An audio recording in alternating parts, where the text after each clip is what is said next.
নমস্কার বন্ধুরা, আশা করি সবাই খুব ভালো আছো। শুভমিতা ব্লগে সবাইকে স্বাগত জানাই। আজকে তোমাদের সাথে শেয়ার করব ছোলার দুর্দান্ত এক রেসিপি। এই রেসিপিটার সাথে রুটি বা মুড়ি খেতে বেশ ভালো লাগবে। তবে বন্ধুরা, বাড়িতে অবশ্যই একবার হলেও ছোলার এই রেসিপিটা বানিয়ে আমায় কমেন্ট করে জানাতে ভুলো না কিন্তু রেসিপিটা তোমাদের কেমন লাগলো। তাহলে চলো বন্ধুরা, রেসিপিটা দেখে নেওয়া যাক। রেসিপিটা কেউ স্কিপ করো না, স্কিপ করলে আমি কি পদ্ধতিতে রেসিপিটা বানালাম বা কী মশলার অ্যাড করলাম সেটা তোমরা মিস করে যাবে, তখন হয়তো রেসিপিটা খেতে এতটা ভালো হবে না। এখানে আমি প্রথমেই বেশ কিছুটা পরিমাণে ছোলা ভিজিয়ে নিয়েছিলাম। ছোলাটা ধুয়ে পরিষ্কার করে দিয়ে দিলাম প্রেসার কুকারের মধ্যে।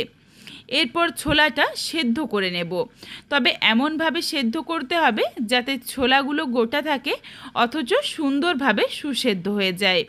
সামান্য একটু জল দিয়ে দিয়েছি, খুবই অল্প, দেখো খুব বেশি জলের প্রয়োজন নেই। আর দিয়ে দিলাম স্বাদ অনুযায়ী লবণ। এরপর প্রেসার কুকারের ঢাকনাটা আটকে দিয়ে একটা হুইসেল দিয়ে নেব যাতে ছোলাগুলো বেশ গোটা গোটা থাকে। একটা হুইসেল দেওয়া হয়ে গেছে। এরপর তোমাদের এখানে আমি একটু ছোলাটা দেখিয়ে দিই যে ঠিক কীভাবে ছোলাটা সেদ্ধ করেছি। এইদিকে দেখো ছোলাগুলো কিন্তু প্রত্যেক কটা গোটা রয়েছে, অথচ একটা ছোলা তোমাদের চেপে দেখিয়ে দিচ্ছি। হাতে করে চাপ দিলে দেখো সুন্দরভাবে একদম নরম হয়ে গেছে। এরপর জলটা ঝরিয়ে ছোলাটা রেখে দিচ্ছি। কড়াই বসিয়ে কড়াইয়ের মধ্যে দিয়ে দিয়েছি 1 চামচ গোটা জিরে। গ্যাসের ফ্লেম একদম লোতে করে অনবরত নাড়াচাড়া করে গোটা জিরেটা ভেজে নিচ্ছি যতক্ষণ না অবধি সুন্দর একটা গন্ধ আসে আর হালকা একটা রং ধরবে, যাতে কোনোভাবেই মশলাটা পুড়ে না যায় এদিকে খেয়াল রেখো। এদিকে আমি 2টো মাঝারি সাইজের আলু একদম ছোট্ট ছোট্ট করে কুচি করে নিয়েছি। গোটা জিরেটা ভাজা হয়ে গেছে। এরপর জিরেটা মিক্সিং জারের মধ্যে নাবিয়ে নিলাম। মশলাটা ঠান্ডা হয়ে যাওয়ার পর গুঁড়ো করে নিচ্ছি। মশলাটা দেখো একদম মিহি করে গুঁড়ো করে নিয়েছি। এরপর এই মিক্সিং জারেই নিয়ে নিয়েছি ছোট্ট সাইজের একটা পেঁয়াজ কুচি, অল্প একটু আদা রসুন, খুবই সামান্য পরিমাণে কিন্তু মশলা দেব, বেশি মশলা রেসিপিটার সাথে ভালো লাগবে না।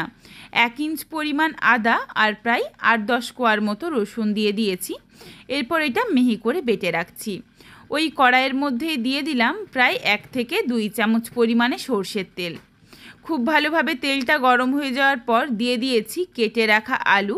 আলুর স্বাদ অনুযায়ী লবণ দিয়ে নাড়াচাড়া করে ঢাকা চাপা দিয়ে আলুটা একটু সময় নিয়ে ভেজে নেব, যাতে আলুটা ভাজতে ভাজতেই সুন্দরভাবে সুসেদ্ধ হয়ে যায়। তার কারণ ছোলাটা কিন্তু সেদ্ধই রয়েছে। আলুটা এই ভাজতে ভাজতে সেদ্ধ হয়ে গেলে রান্নাটা করতে সুবিধে হবে। ঢাকা চাপা দিয়ে আলুটা ভেজে নিয়েছি। আলুটা কিন্তু সুন্দরভাবে সুসেদ্ধ হয়ে গেছে। একটা তোমাদের চেপে দেখিয়ে দিলাম দেখো। আর আলু কিন্তু সুন্দরভাবে লালচে রঙও ধরে গেছে। এরপর আলুটা তুলে রাখলাম। ওই কড়াইয়ের মধ্যে আবারও দিয়ে দিচ্ছি 1 চামচ পরিমাণে সর্ষের তেল। রান্নাটা আমি চেষ্টা করেছি যতটা সম্ভব কম তেলের মধ্যে করা যায়, তবে তেলের পরিমাণটা তোমরা তোমাদের পছন্দ মতো চাইলে আরও বাড়িয়ে বা কমিয়ে নিতে পারো। তেলের মধ্যে ফোড়নে দিয়েছি শুকনো লঙ্কা, তেজপাতা আর গোটা গরম মশলা, যার মধ্যে রয়েছে ছোটো এলাচ, লবঙ্গ, দারচিনি, আর দিয়ে দিলাম 1 চিমটি পরিমাণে গোটা জিরে। ফোড়নটা ভাজা হয়ে গেছে। এরপর দিয়ে দিলাম মাঝারি সাইজের একটা পেঁয়াজ কুচি। পেঁয়াজটা দিয়ে নাড়াচাড়া করে হালকা লালচে রং ধরিয়ে ভেজে নেব। পেঁয়াজের মধ্যে দেখো হালকা একটা লালচে রং ধরে গেছে।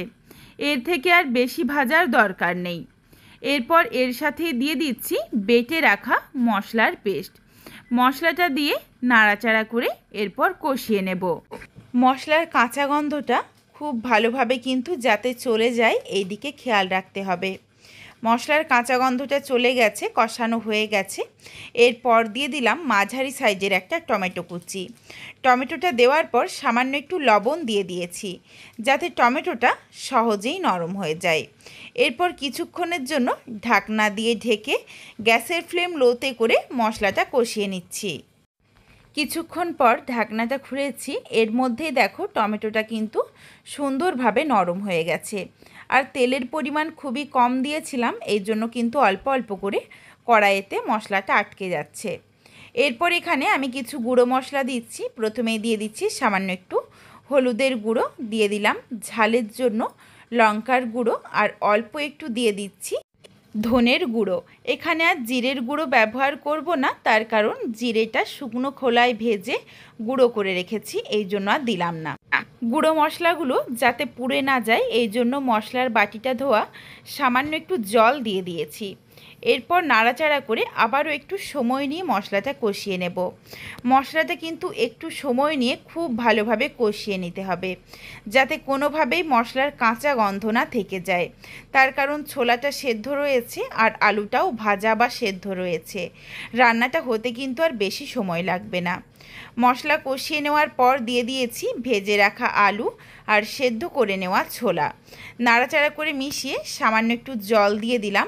এরপর গ্যাসের ফ্লেম লোতে করে বেশ কিছুক্ষণ ঢাকা চাপা দিয়ে মশলার সাথে এটা কষিয়ে নেব, যাতে খেতে বেশ ভালো লাগে। মিনিট 2-3 সময় নিয়ে গ্যাসের ফ্লেম লোতে করে ভালোভাবে কষিয়ে নিয়েছি।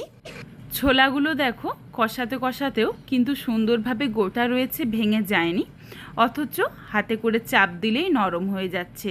ঠিক এইভাবে করেই ছোলাটা রান্না করলে কিন্তু খেতে সবচেয়ে বেশি ভালো লাগবে। এরপর এখানে আমি সামান্য একটু জল দিয়ে দিচ্ছি, তার কারণ দেখেই বুঝতে পারছো একদম শুকনো শুকনো, এই জন্য যাতে একটু মাখো মাখো হয় এই জন্য জল দিয়ে দিলাম। জল দিয়ে নাড়াচাড়া করে মিশিয়ে কিছুক্ষণের জন্য আবারও ঢাকনা দিয়ে ঢেকে রাখছি, যাতে ঝোলটা একটু ফুটে উঠে ভালোভাবে রান্নাটার সাথে মিশে যায়। কিছুক্ষণ পর ঢাকনাটা খুলে নিয়েছি, দেখো রান্নাটা কিন্তু প্রায় রেডি হয়ে এসেছে। এরপর এখানে আমি সামান্য একটু চিনি দিয়ে দিলাম, কারণ রেসিপিটার সাথে টমেটোর ব্যবহার করেছি, যাতে টেস্টটা ব্যালেন্স হয়ে যায় এই জন্য চিনি দিয়েছি।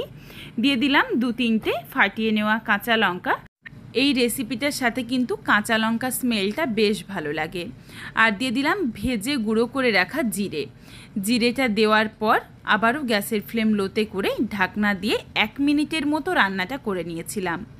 1 মিনিট পর তোমাদের এখানে আমি দেখিয়ে দিচ্ছি, দেখো আমি খুন্তিতে করে একটু চেপে নিচ্ছি, তার কারণ দেখো বেশ গোটা গোটা রয়েছে প্রত্যেকটা, একটু মাখো মাখো করতে চাই বলে আলু আর ছোলাটা একটু চেপে নিলাম। তোমরা যদি একটু বেশি মাখো মাখো করতে চাও তাহলে আরও একটু বেশি চেপে নিও, আর যদি সেটা না পছন্দ করো তাহলে চাইলে কিন্তু এরম গোটা গোটাও রাখতে পারো। কয়েকটা ছোলা আলু চেপে নিয়েছি। এরপর দেখো রেসিপিটা কিন্তু রেডি হয়ে গেছে। চলো এরপর রেসিপিটা নামিয়ে নিই। এখানে আমি রেসিপিটা দেখো কেমন একটু শুকনো শুকনো বা মাখো মাখো রেখেছি, তোমরা চাইলে কিন্তু একটু ঝোল ঝোলও রাখতে পারো তোমাদের পছন্দ মতো।